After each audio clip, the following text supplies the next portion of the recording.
Bad Juju with Garlic Butter by Mac Ralston. See those little ones right there? Kayla's dad asked, pressing his fingers against the icy glass of the tank and watching her reflection nod excitedly from behind him. Those are called crawfish. The big ones are lobsters. Oh, Kayla said. Well, why are they in there? Kayla's dad straightened his back, drumming his fingers along the tank. Because some people like to eat them, he said. Kayla's little face drooped. Why are they going to eat them? She asked, scooting closer to the tank, enough for her nose to feel the chill from the glass. Because they taste yummy. That's all, sweetie. But they didn't do anything bad, did they? Oh, no, Kayla's dad said, bending on a knee to face her at eye level. They're nice animals, just sometimes... Just because they're nice doesn't mean they can't be food. Chickens are nice, but you love chicken nuggets, right? The disheartened girl nodded to her father. Come on, let's go back to Mom, he said, scooping up his daughter in his arms, carrying her back to the table. It was a quaint little Cajun place off the main highway. Not too shabby. Limited seating, but good food. Places like these always draw in eccentrics from every walk of life. Case in point, the table directly across from Kayla's family, two middle-aged men munching down on some shrimp. I'm just saying you shouldn't jump to conclusions. Maybe Bryce had no idea it was spiked. Yes, he did, I'm telling you. That man's trouble. Jordan dunked another shrimp back into the cocktail sauce, sucking it down. Well, then let's rough him up. The man's got 10 fingers and 10 toes. Darryl shook his head, sipping on his Bloody Mary and wagging his finger. I don't know, man. That's some seriously bad juju. What the hell is juju's? Don't you... Darryl stopped himself from another headache. Juju is like if you do bad, you get bad. You get me? So like karma. Yeah, like karma. Then just say karma. It's not exactly the same, but fine. Point is, if we're gonna rack up some bad juju, we gotta balance it out with some good juju. Jordan stopped midway through plucking his fingers with his mouth. Like what? Like, man, I don't know, do something good. As Darryl finished his thought, their waiter walked by.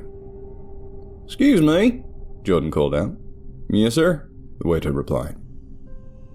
Cancel my lobster with garlic butter. I'm gonna do a house salad instead. Yes, sir. The waiter nodded, walking away. Darryl raised an eyebrow at his associate. What the hell was that about? Well, you should do a good thing. I just saved some poor little lobster from getting boiled alive. You're welcome. I can't feel it, Jordy. Say so. You a lobster? Darryl rolled his eyes until they caught on a small family seated across from them.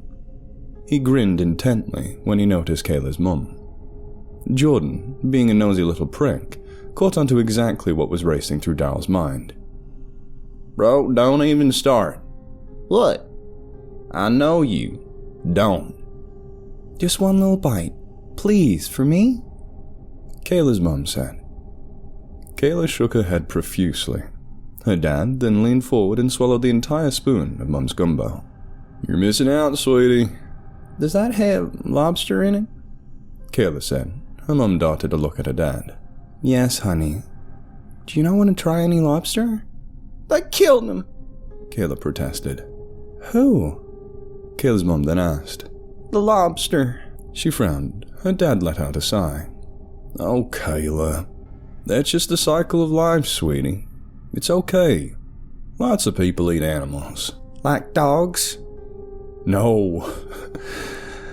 Not dogs. So can we get one? What, a dog? Her father asked, surprised. Kayla nodded with a little smile. Absolutely not, her mum said.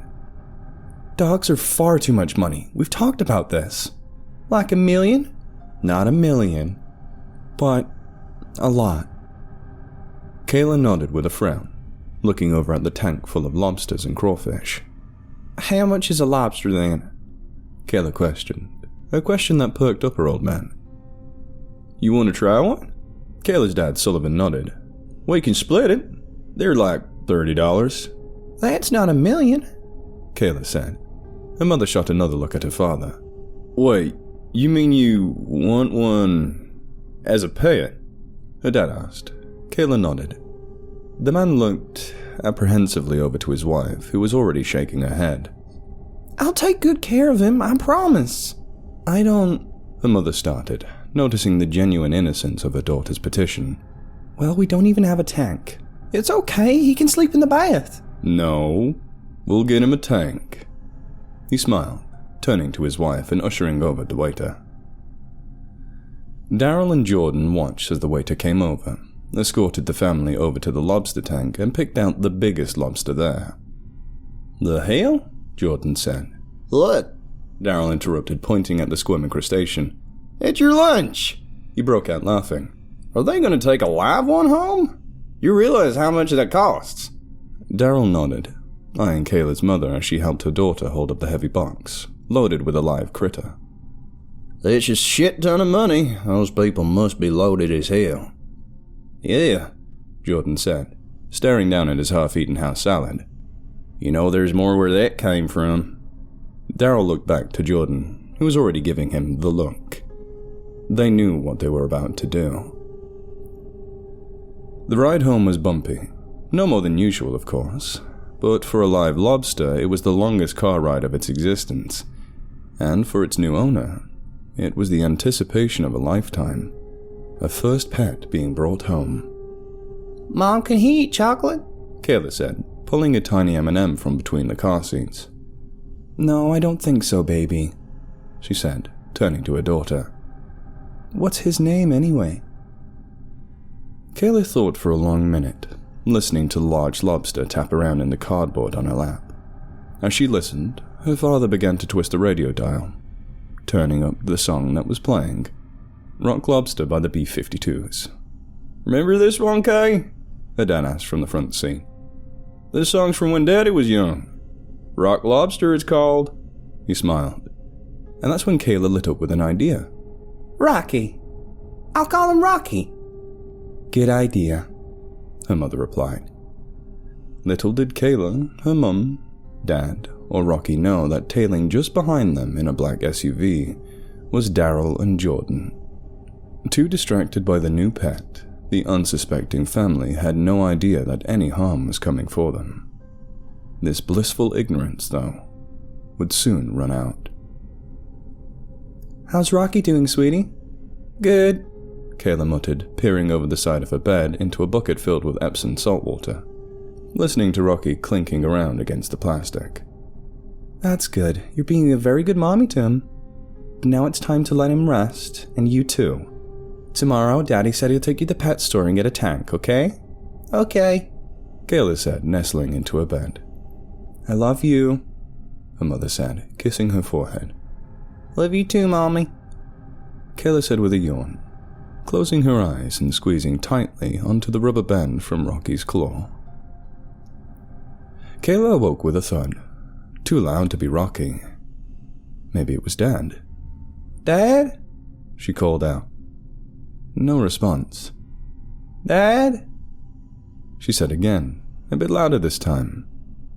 Then, from behind her, a hairy hand covered her mouth tightly, an index finger pressing against her lips. Shh, Daryl whispered into the girl's ear. Don't make any loud noises, okay? I don't want to have to hurt you, your dad, or your mommy, alright? Jordan suppressed his laugh as he approached Daryl's side, pulling a piggyback from Kayla's dresser. Daryl turned to watch him quietly yank the cork wedged from inside of it. Wow, you just hit the fucking mother lode right there. Shh, Jordan snapped. You're gonna curse in front of the kid? Talk about bad juju. He rolled his eyes. Man, we're stealing from him. It's gonna take a hell of a lot of good juju to make up for this. I'm gonna have to start going back to church.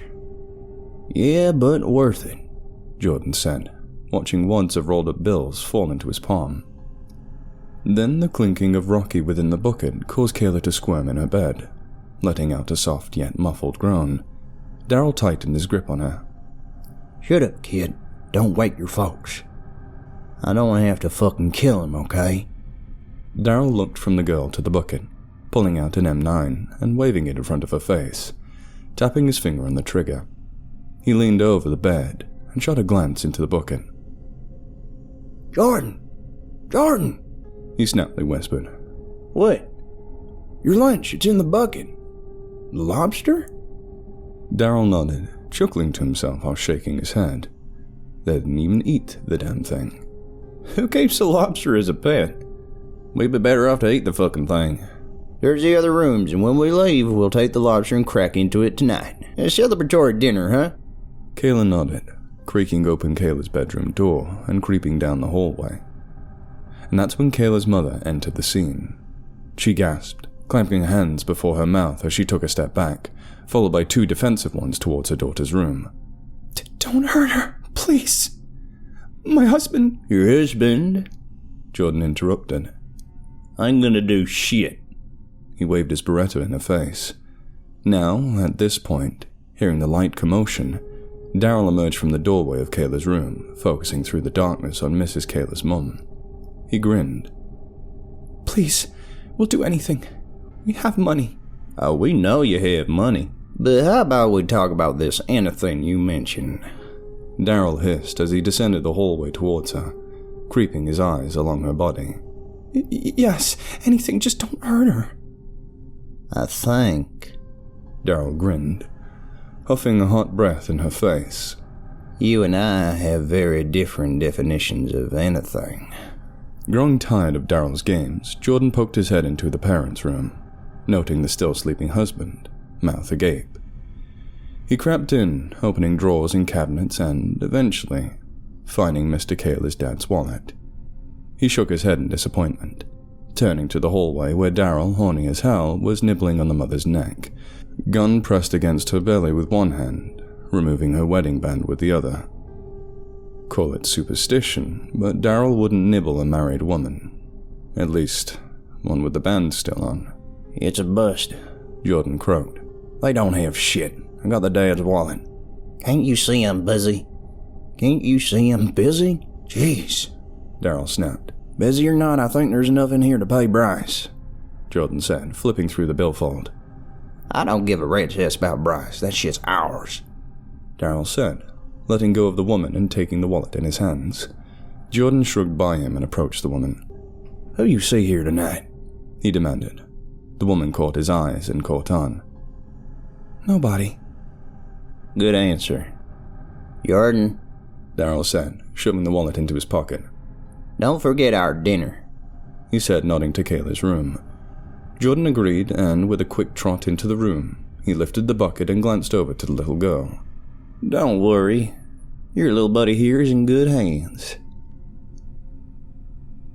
The ride back to the apartment was bumpy, accentuated by the sloshing of salt water coming from within the bucket clenched between Daryl's thighs. It was still a long drive ahead, and the pair realized that the family, at this point, had likely already called the cops, meaning they had a very tight window for getting the hell out of Dodge. Jordan pressed on, through the fog that made it difficult to see through the chilled glass. You could say that the pair was now trapped within a tank of their own, of sorts. Certainly not the one of the local Cajun place, but one nonetheless. Daryl stared at his reflection in the glass, holding up his hand, dressed in the woman's wedding band. The hell is that? Jordan said, noticing the shine of the thing. Nothing, Daryl said dismissively. Is that lady's wedding ring? Yeah. Nice. That's a few grand right there. Let me see it.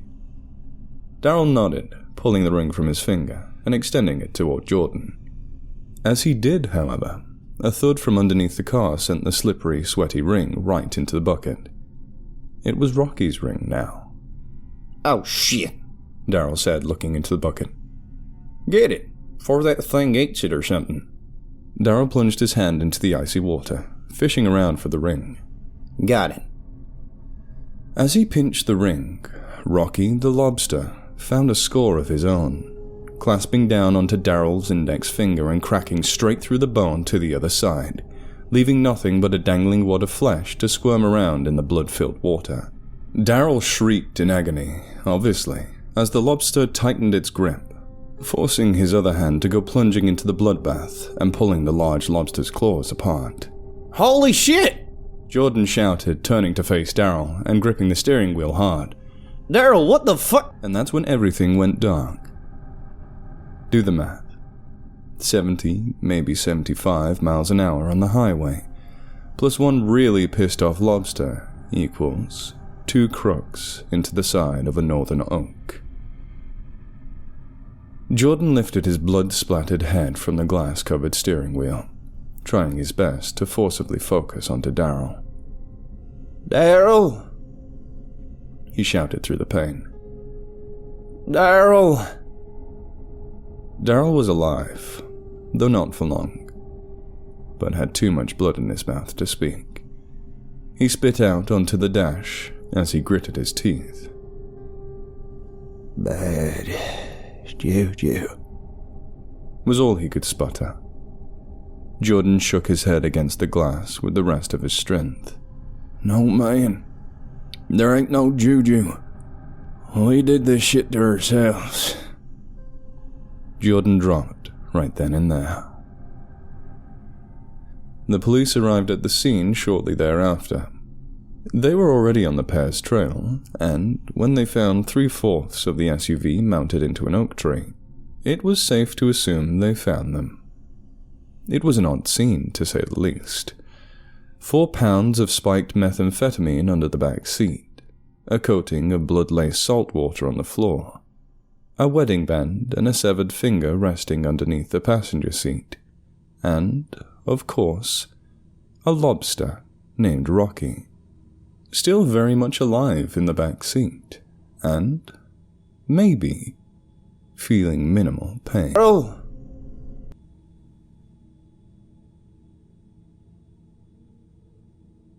Hey guys, Nature's Temp here. I just wanted to add on the end. For those of you that don't know, I'm actually a zoologist, an animal expert. Crustaceans like crabs, lobsters, crayfish can feel pain, as confirmed by scientific study. And boiling them alive is just messed up anyway. Come on.